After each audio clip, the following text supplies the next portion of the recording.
Five, three, two, one. Good evening, ladies and gentlemen, and welcome to the Stephanie Stevens Show and Pronoun TV Season 2. We made it, guys. We made it, and I just want to say thank you guys so much for sharing the love, embracing the channel, and it's our world is fascinating, and it's about time that our stories are told. So we want to say welcome to Pronoun TV and the Stephanie Stevens Show. And I am blessed to be interviewing so many of the wonderful entertainers around the world, wonderful community members, and people that, are a part of our everyday lives. So today I invited a young woman on who had a trans woman who had been in prison. And I'll let her explain her situation. Today, I want to introduce Miss Paula Mosley from New Orleans. Am I right? Yes. Okay, Hello, did I get everyone. your name right? Okay, wonderful. Thank you so much for doing this, Paula, for the show. And hopefully we can educate and inspire some other people about your journey and about your experiences. Now, let's get this out of the way first. What are your pronouns? My pronouns are she, hers. Okay. Now, so you were born in New Orleans. Yes, born and raised. Okay. Now, have you, how long have you been transitioning? Uh, I'm over the age of 45. I've been transitioning since I was 19 years old. Okay. Now, we know, in the States, we do a lot of different things to try to transition real quick, like silicone, go to those kitchen doctors. You know what we do to try to, make ourselves look beautiful real quick for opportunity of whatever source we're trying to, our hustle is. Now, have you ever been to a kitchen doctor? Yes, I have. I've had the lower part of my body injected with silicone. Okay. Now, a lot of the girls now are going to see doctors, and the doctors are trying to help them remove some of the silicone that maybe has caused cancer or causing them sort of mobility issues and stuff like that. A good friend of mine, Tanisha Cassadine, she died from that. And I know Tanisha. oh, you knew Tanisha. Oh, she's an Yes, I amazing did. person. She did a lot for Beautiful. me. She came to Canada a lot to help me. And so I take my wig off to her every time because she helped me do a lot of what I needed to do while I was here in Canada, and also help educate the girls about hormones. You know me, I'm gonna be honest, I'm very blessed and lucky. I never went to the kitchen doctors. Now I am in a few weeks going to have some fillers done, but by a regular doctor. But overall, I am just so glad that girls are getting brave now to talk about going to these places for desperate, measures to these quick fixes, because there's no doctors, there's no nurses, there's nobody around they can talk to about how they feel about looking aesthetically like a woman, which is very important to trans women. Yes. And now let's talk about the silicone for just 1 minute. I'm not going to dwell too much on it, but she wanted me to stop. How does she say pussyfooting around? She says I've been pussyfooting around the questions. So for me to be more direct, have you had any real health issues with the silicone? Fortunately for me, thank God that no, I haven't had any issues or problems. Okay. Now, so like I said, it's a great thing. I watched the show Botched, and those two doctors there are trying to help a lot of the trans women get their bodies and their faces back to normal. And I take my wig off to them too for doing that, because we are now making strides. People are starting to be more sympathetic towards the trans community, even though we have a long way to go. Now, I want to talk about one more thing, and then we're going to get into your story. Now, in Toronto, the Pride Parade, the Pride Committee and a few different, I'm not going to say militant groups because then they'll be screaming and yelling and saying all kinds of crazy things to me. Certain groups of people have decided that the police should not be in a pride parade. What are your thoughts on that? What is the reason for them not wanting to be there? To cause disruption? I mean, I'm sure that the spectators and the ongoers would want, to be protected, to feel safe. If that's the reason for the police being there, then yes, I would agree with that. But if it's there to cause disruption or to upset or to interrupt the parade, then no, I don't think they should be there. Okay, so the reason I asked you that is because I am a strong advocate of the police being in any mass gathering, just in case if something jumps off, and and so I just want to know your take on that. So thank you. Now I want to talk about your family. Now, are you your mother, your father, everybody still alive? Yeah. Okay, so now I heard something amazing that you said, that your parents were very supportive of you.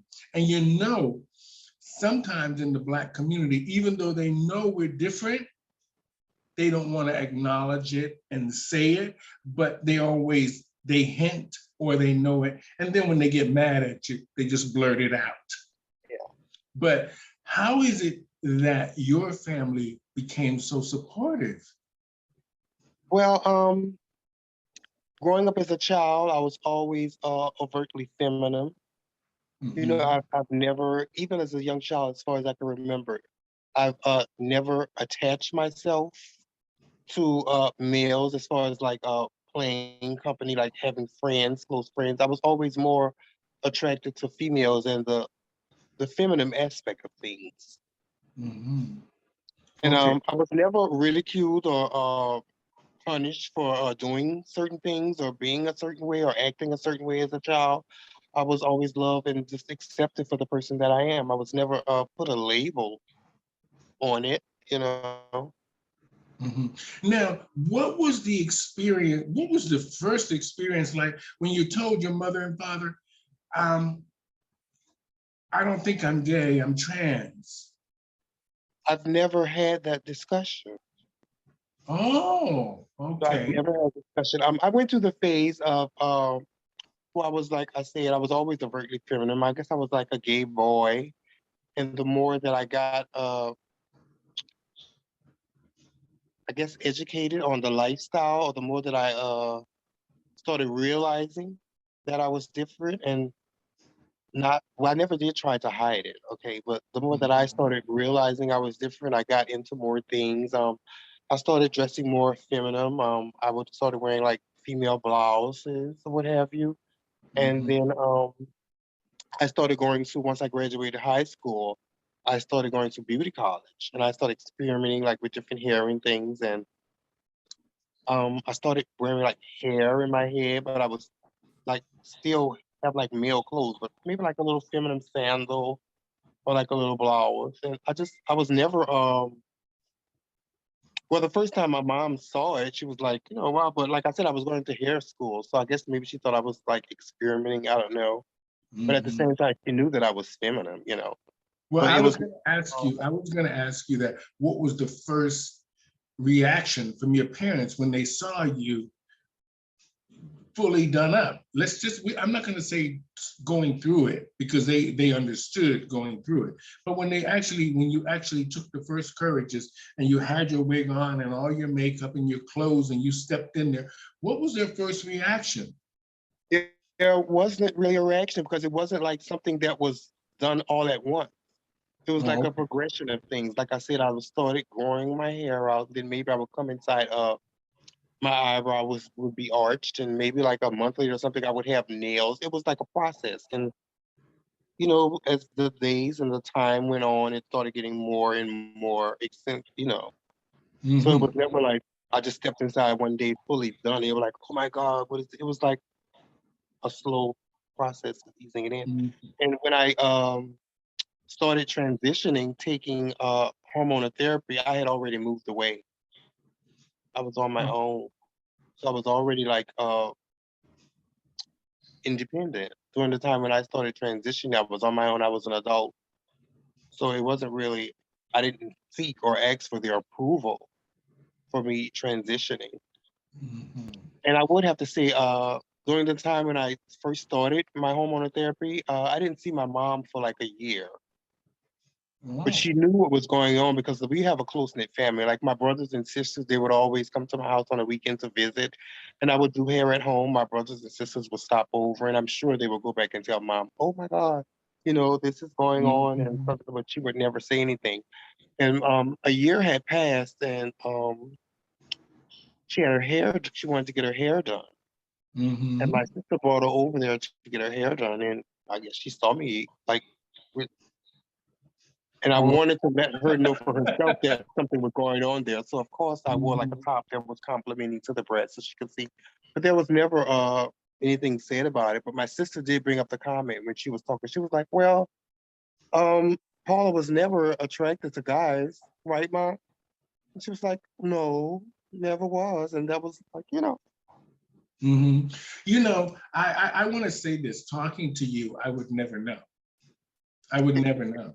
And I want to say this here because I see a lot of this on social media now about Black women and trans women, and the real animosity that a lot of Black women have towards trans women, whether or not they think trans women like J.K.L. Rowland, they all think that these trans women have run off with their man or they've been messing around with their husbands, all these kind of, or their boyfriends, these foolish things. And they seem to have a real hatred for trans women because of that. Not necessarily because of you being a trans woman, but because they must. I asked this one woman, I have an interview coming up with a Black woman, with a Black lady, talking about the hatred that she has for trans women because even she doesn't recognize trans women as women. She recognizes them more as the fact that they're still men. And I think because our conversation was about the fact that her man left her for a trans woman, she was hurt. And I could see that. So I really try not to push too much. But the interview is coming up in September. You can watch it. And it was quite interesting. It was a really an emotional kind of a thing. So I tried to be careful with her because she was really upset. But for us in general, and you, it's great that your family was supporting you. It was great that they noticed the changes. It was great that you were actually communicating. And I think that very fortunate. yeah, that is something that's really important in any community, in any of us going through anything. If we communicate, we have better chance of getting the conversation started and getting some, results, hopefully figuring out what's going to happen, you know, what we're going to do with Paula, what's happening with Paula. Yeah, This and is I think that the way that my family love and respects me and support me has helped me in society because I feel as long as I have the love, respect, and support of my family, I don't really care what anybody else thinks. wonderful. Their opinion Now, really doesn't matter. that's wonderful. And we needed to do this for a long time to not care what people were thinking about us. But we're so consumed with imagery and looking aesthetically certain ways that we can just try to fit in. So it makes our problems seem like they can just go away if we just fit into society. That's never going to happen unless we have a straight out revolution. But we can talk all day. But the fact that me and you are talking here is progress. This is progress. And hopefully somewhere along the line, we will educate people about sometimes maybe people should mind their own business. And two, maybe people should be a little bit more understanding and compassionate and listen. Now, I want to. and educate themselves. And they need to educate themselves on things that they don't know That's about. true. That is so true. Now, let's talk about your jail time. Now, I don't want to get into a long history of what happened, but when you were talking about your treatment in jail. Now, if you don't mind, can I ask, what were you in jail for? Um, well, the charge that I was in jail for was simple robbery, and I had aggravated battery charge. The simple robbery derived from me stealing someone's wallet and using their stolen credit cards. Okay. And the aggravated battery came from when I was trying to escape the security that was stopping me. I sprayed him with mace. The mace was considered as a weapon, which led to the aggravated battery charge. Okay. Now, what was the outcome from the judge? What was the outcome? I was sentenced. I've been dealing with the case for like over a year, but Mhm. in the end, I was sentenced to 3 years in the Department of Corrections, Louisiana State Department of Corrections. Okay. Now, I'm going to ask this because I just think that it's just better for me just to be straight out and open and honest. Now, when they first frisked you, and it's the way you look, the policemen and the security guards probably thought you were a woman. Yeah. So what happened in the dressing area when they said you have to put this orange suit on, a blue suit, or whatever it is, you have to put this on, and there's a female security guard or policeman there while you change into correctional clothing. Well, when I What? changed out, they didn't actually see me change. I go into like a little a little cubby hole, Oh, like a bathroom stall without a toilet. I guess like a dressing room area to yeah. change out. So they never actually saw me with my clothes up. But upon me the processing of processing into their custody, that's when it was Mhm. discovered. Oh, okay. Now, when you were in front of the judge, did the judge know you were male? He knew that I was transgender, but they respected me and they addressed me as Miss and called me Paula. Oh, okay. Now, once you got into the prison system, were you in the prison system with men or Yeah. trans women? I was in the prison system with men, homosexuals, and there was one other trans woman, but she didn't have the level of enhancements that I've had Mhm. because I've had like surgical procedures or what have you. She was only taking hormone therapy, and she's been in jail for like 13, 14 years. So she hasn't had any hormone medication since during that time she's been in prison. So you know if that works. You know, even if Yeah. a post-op Mhm. or pre-op, hormones are something that you have to take for the entirety of your life. Oh, yeah. Otherwise, things happen.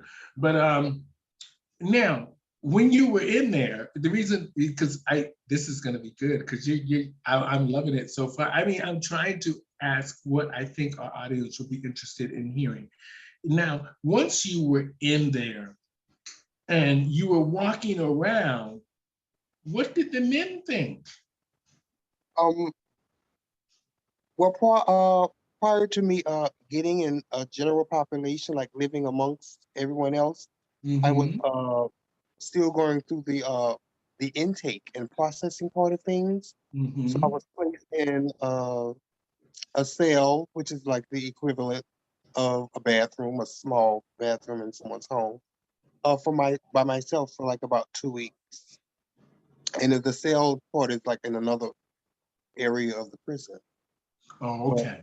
the word had got out in general population that I was there. You know, someone of my was there because like the inmates are the workers, the ones that are feeding the food, that's cleaning up the area or what have you. So it had already gotten out that I was there. Okay. Now, what did the warden, the man who runs the prison, what did he think they should be doing with you? Or did he just think of you as just a regular, as a criminal? Well, the law, any homosexual transgender inmate, you can't like segregate them. It's against the law to like segregate them and just put them off somewhere by themselves because they have to have the same things accessible as the entire facility, like as the regular inmates. You can't treat them different. Okay. You have to treat everyone the same. So the same privileges that they get, I have to receive as well. There are different classes that they allow inmates to participate in that would shorten their time there. Mm-hmm. That same thing. I have to be able to receive all the amenities that everyone else had. Okay. Did you spend your full 3 years in prison? Yes, I did. Oh, so they didn't give you any leniency. No, I did. Now, when you were in prison, did you did you have any altercation with the men? Yes, I did. Um, I've had like few minor arguments, Mm-hmm. for as far as like them disrespecting me or saying things out of the way. I defended myself. I had to stand up for myself. Mm-hmm. And at the end of my sentence, during towards the very end of my sentence, I did actually get into one physical altercation. Okay. Now, did you ever fear for your safety? I mean, like, because I mean, All the time, all the time. because All the I'm time. It was sure always because in of the the back way. of my mind that I worried that something would happen to me. And I honestly, like saying here now, it was always I kept thinking to myself, I just feel like I'm going to end up getting into something with someone like before I go home. Because like I Mhm. had the protection of the warden. They couldn't really do me anything. They were in fear to do anything because they didn't want to, feel her wrath. Mhm. So everyone about that was like really kept at bay. Even like some of the guards, the female guards and the male guards, they would pick on me and just harass me for no reason or what have you. But it was never anything like really serious because they would have to deal with the warden as well. You Okay. know.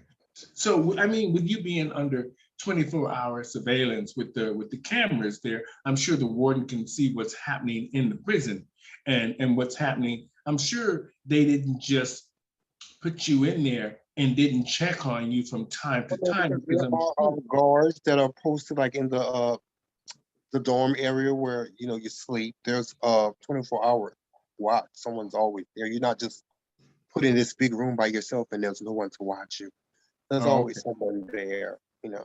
Well, it was good to see that you survived all of that. I mean, I say this to even me and my sister, we laugh about it to this day. Because there were many injustices that I faced while being transgender inside of an all-male facility. It was a Mhm. lot. What do you think needs to change in the jail system for trans women or people that identify under certain pronouns pertaining to trans women or, going in the transition phase, whether they're trans men or trans women?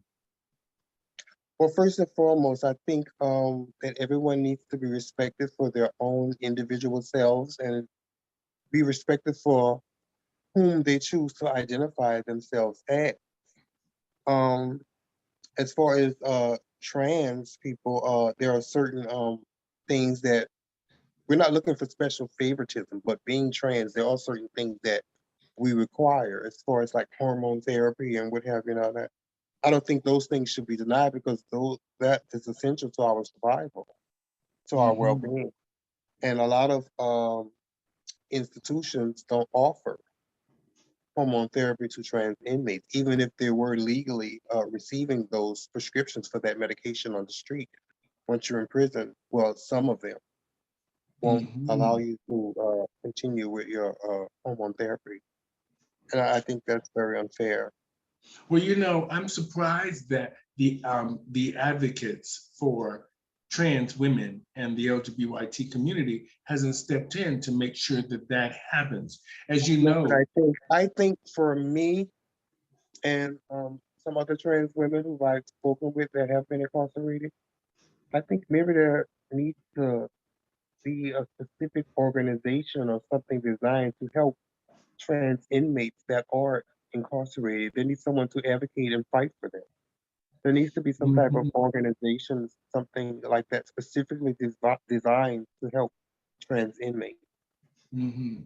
I think that It is that a is very serious problem. I'm speaking from experience. It is very, there are so many things that I haven't talked about mhm. and I probably won't talk about, but it's really hard. I mean, you can imagine a trans woman living in a men's facility. I can You know, imagine that. there are homosexual inmates there also. They go through their own things being homosexual, as far as like being considered as um prey to the predators or what Mhm, have you. But it's a whole nother level when it comes to a transgender inmate. Because you have to realize that there are men there that haven't been in the company of women for years. And when a mhm, trans comes, you know, they look at you as for the inmates like something that haven't been around. I haven't seen breasts or I haven't mhm, seen, a female shape in years. So mhm. it's a lot. I know. Now, I was watching a lot of the girls.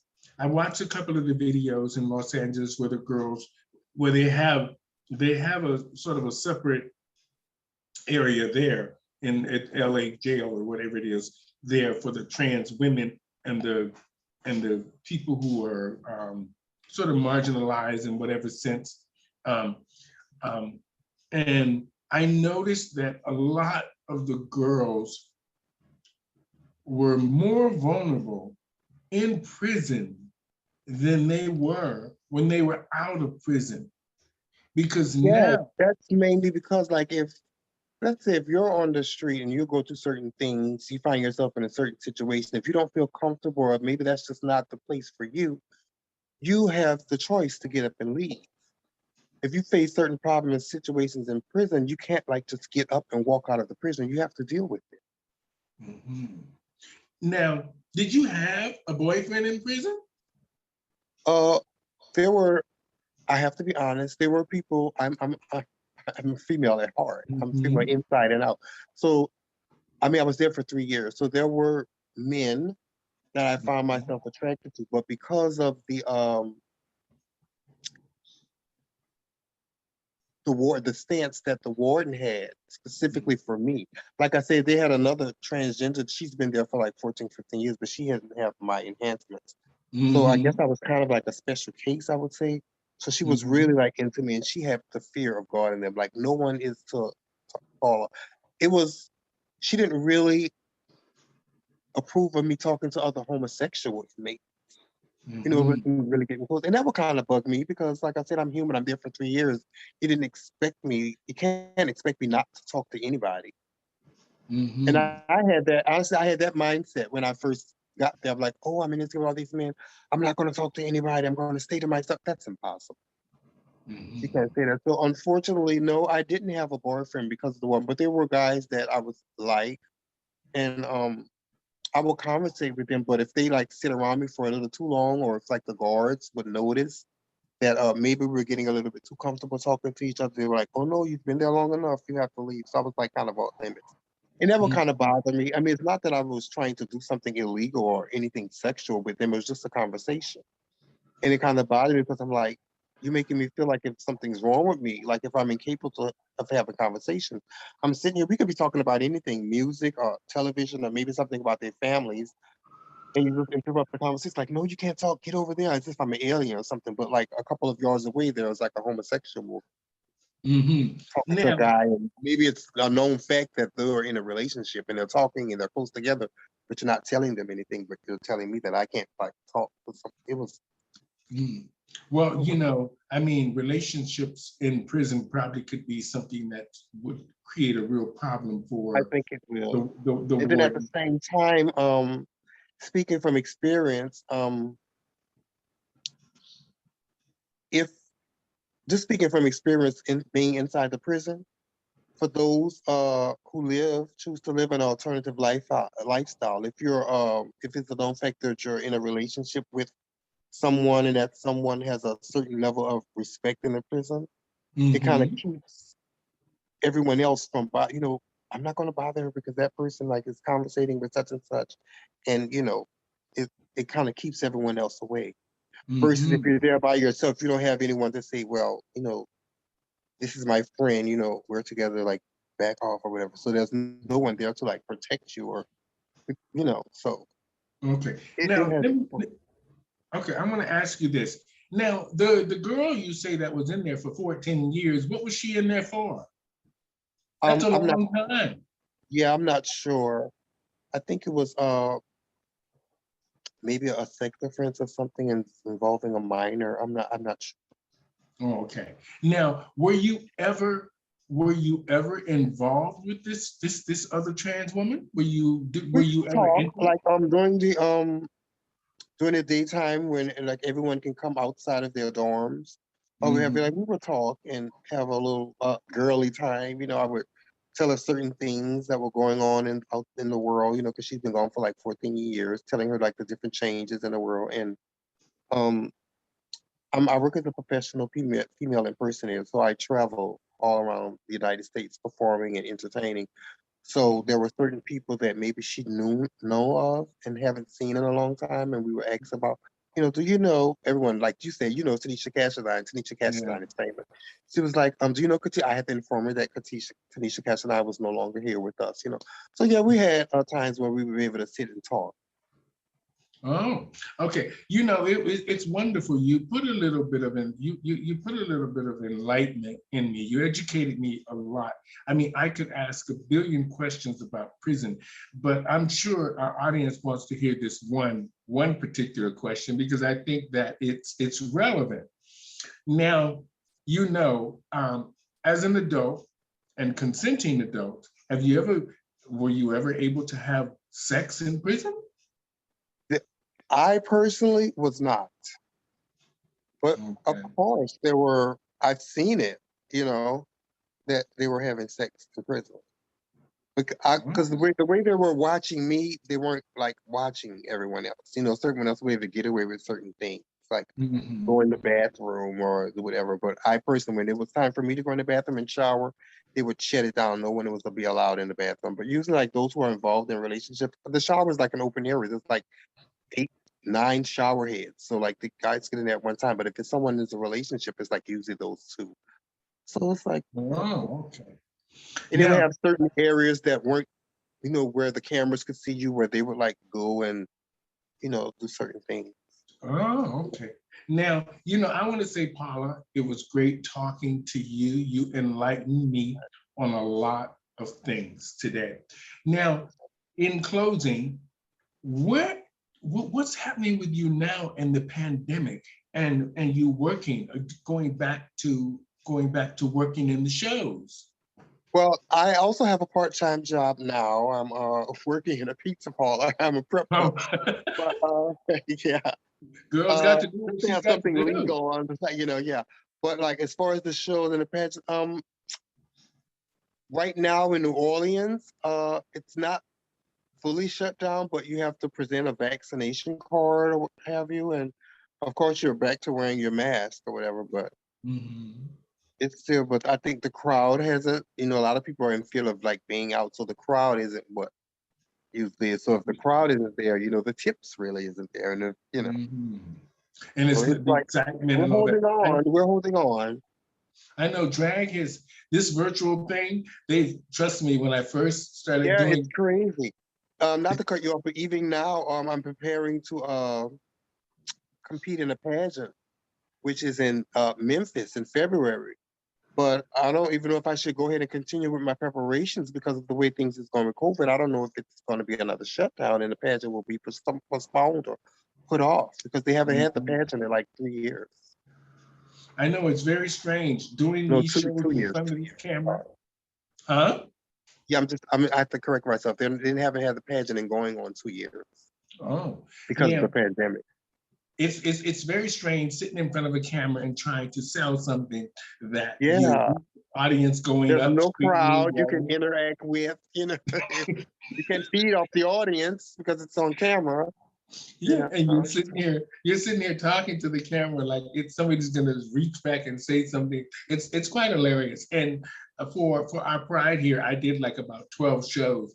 After about the sixth one, I got used to being in front of the camera and realizing that there's 100 people on this screen or more watching this show, and they're like this here, and I'm like, this is not the tea. Weird, right?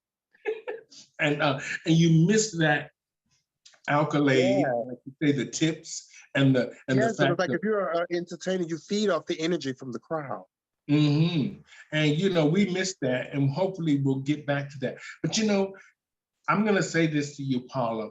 Me and you, and a lot of the other entertainers, we are lucky that we had our times before. Yeah. We're lucky, and we're lucky that we're still here. Because in the next 10 to 12 years, the kids are gonna have to try to get over all of this.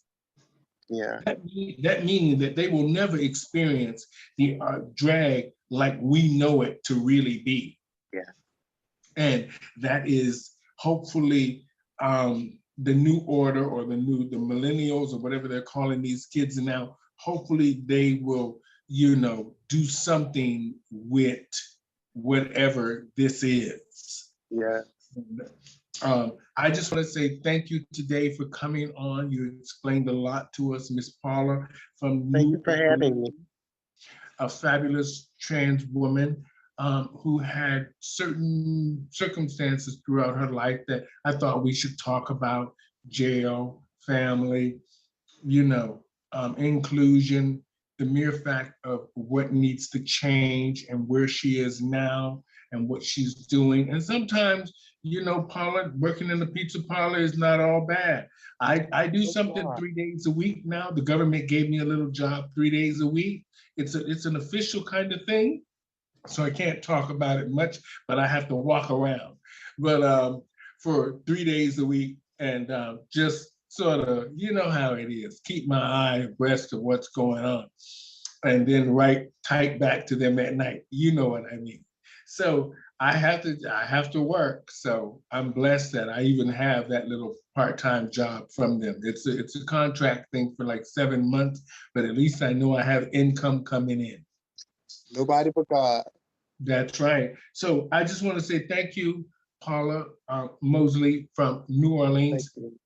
Ladies and gentlemen, I just want to say thank you to Paula Mosley today. She enlightened us a lot about what trans women go through on a day-to-day basis, and sometimes what trans women have to resort to sort of make a living. And sometimes we make bad decisions, or decisions we think that will benefit us or help us along, or sometimes things that are just necessary because we need to survive regardless, and we think about the consequences afterwards. So Paula enlightened us a lot today about her journey as a trans woman in the prison system, how she's been treated, around the world, and in life in general, with a supportive family, that you can do anything. And with the blessings of God and supporters and these changing times, she's blessed. So I just want to say thank you to Paula Mosley. And on that note, we're going to say good night to everybody out there. Thank you guys so much for supporting Pronoun TV and the Stephanie Stevens Show Season 2. It's going to be exciting. And thank you, Paula. Thank you. Good night. Good night. Nah.